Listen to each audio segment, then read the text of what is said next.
Hello guys! Hello Virgo! Welcome dito sa aking channel, Virgo. Alamin natin kung anong messages, vibration, babae energy para sa lahat ng Virgo friends natin na nanonood. Ito ay weekly tarot simula March 11 hanggang 17, 2024. Para to sa lahat ng Virgo friends natin. Okay, first card is manifestation. Ano pa ba? Oops, nature signs.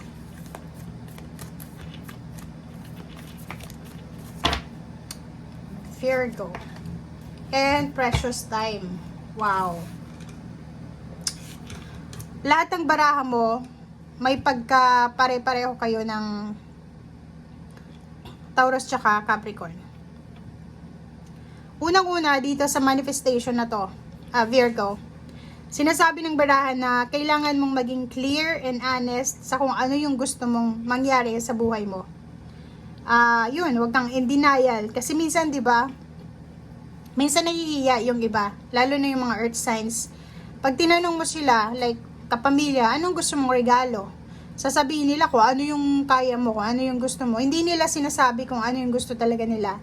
So, this week, sinasabi ng baraha sa'yo na kailangan mo maging honest and clear about kung ano yung wini-wish mo or minamanifest mo. Kasi, ganun talaga eh.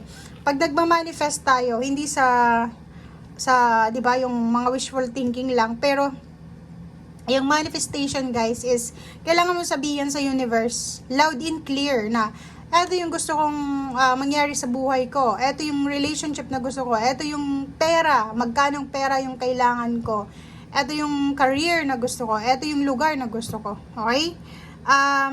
Pwede ka din na magsulat, isulat mo lahat ng gusto mong mangyari sa buhay mo. Or pwede mo din siyang isigaw sa mountain, or pwede din na yun na nga isulat natin, i-manifest, pag-pray or invoke natin sa angels or archangels. Okay? So, this week, sinasabi ng baraha sa'yo na if ever man na medyo nakakaramdam ka ng stress, anxiety, depression, or halimbawa nakakaramdam ka ng yun, in denial, 'di ba? Kasi ang dami-daming kumbaga pangyayari na hindi mo matanggap, or parang pwedeng maraming mga confusion, disappointments. Pwede kang mag-spend time sa nature. Kung malapit ka sa dagat, pwede kang maglakad-lakad sa dagat, and mas maganda maligo ka sa dagat. Okay? Yung iba grounding, maglalakad lang ng nakapaa. Yung iba naman detoxification, water detox, emotional detox, relationship detox, 'di ba? So decluttering ng mga bagay-bagay sa bahay. Sobrang nakakapagpabago 'yun ng mindset or ng emotion. And last card mo dito is precious time. Huwag mo daw sasayangin. Same din dito sa Capricorn and Taurus na sinasabi, huwag nyong sasayangin ng oras, okay? Huwag nyong sayangin yung oras nyo. Kailangan maging mindful kayo sa kung ano yung energy, kung ano yung effort, pagmamahal, oras, pera na binibigay nyo. Okay? Dapat maging wise daw kayo. Okay.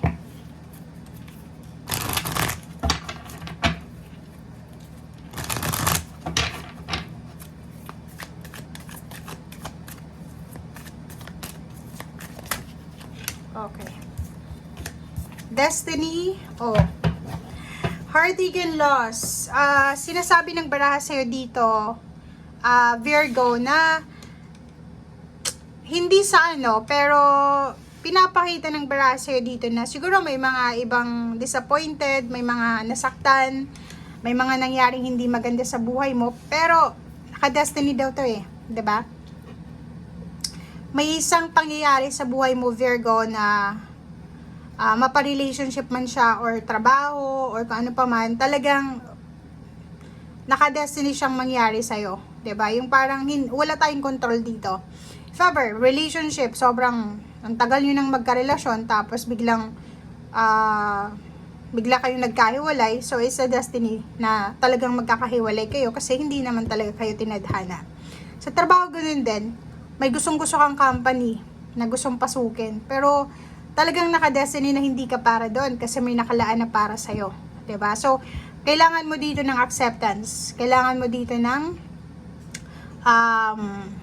acceptance.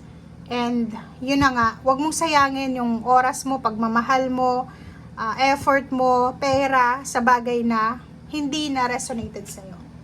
Diba? Or in short, wag mo, Virgo, na ipagsiksikan ang sarili mo sa kahit na saan. Diba? Mapatrabaho man yan, negosyo, relationship, attachment.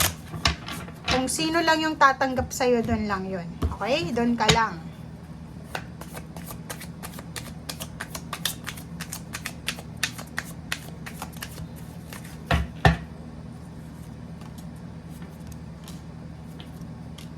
Okay, first three cards natin dito is 7 of Pentacles and 5 of Pentacles. Ang nakikita ko sir dito, Virgo, is medyo nahihirapan ka na magdesisyon. Ang daming confusion, ang daming disappointments, regrets, parang ganun. Parang nakikita ko sir dito, may hinihintay kang pera. Okay? Financially siguro, may mga iba sa inyo dito, may trabaho naman kayo, 'di ba? May trabaho naman kayo, may source naman kayo ng money, but siguro talagang walang pera, 'di ba? Minsan kasi, 'di ba, kahit may trabaho tayo, nauubos naman yung pera natin. So, dito sa 5 of Pentacles, parang financially biglang tumagilid yung sitwasyon. Parang ganoon. Siguro may trabaho ka last month, may trabaho ka last week, tapos biglang may announcement na hindi mo na kayo pwedeng magtrabaho. 'Di ba? Parang ganoon. Yung iba sa inyo dito, may trabaho ka, may business ka, pero hindi kaya ng katawan mo dahil pwedeng may masakit ka sa katawan mo na kailangan mo magpahinga. So, nakikita ko sir dito na may mga tao na umaasa sa'yo. 'Di ba? May mga obligasyon ka sa buhay, inaasahan mo yung pera 'di ba? But hindi mo naman talaga kontrolado yung sitwasyon. May mga pangyayari na talagang hindi mo kontrolado. So, ang gagawin mo dito is kailangan mong tanggapin ito. 'Di ba? Tanggapin natin ito.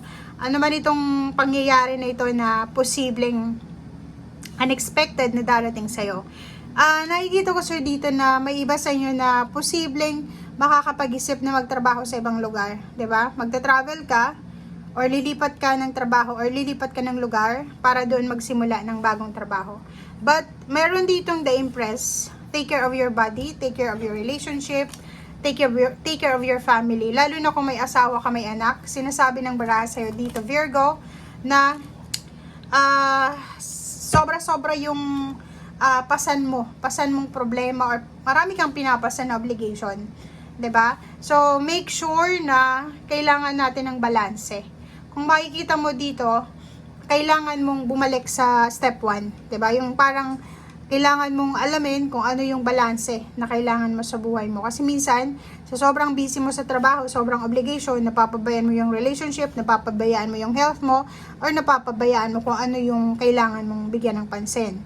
So sa ngayon, sinasabi ng baraha, if ever man na may nararamdaman kang hindi maganda, kahit kumita ka pa ng maraming pera, kailangan mo magpahinga. Kaya unahin mo yung sarili mo, yung health mo. Virgo, makinig ka dito. Kasi nandito yung number 3, the Empress, The Empress, tapos mayroon kang 10 of Wands na ang dami-dami mong iniisip, ang dami-dami mong obligasyon. Walang Superman and Wonder Woman dito sa mundong ibabaw. So, kailangan mo magpahinga. If ever na malungkot ka, may dinaramdam ka, magpahinga ka. May problema ka sa pera, huwag mo i-pressure yung sarili mo. Okay? Thank you guys. Bye!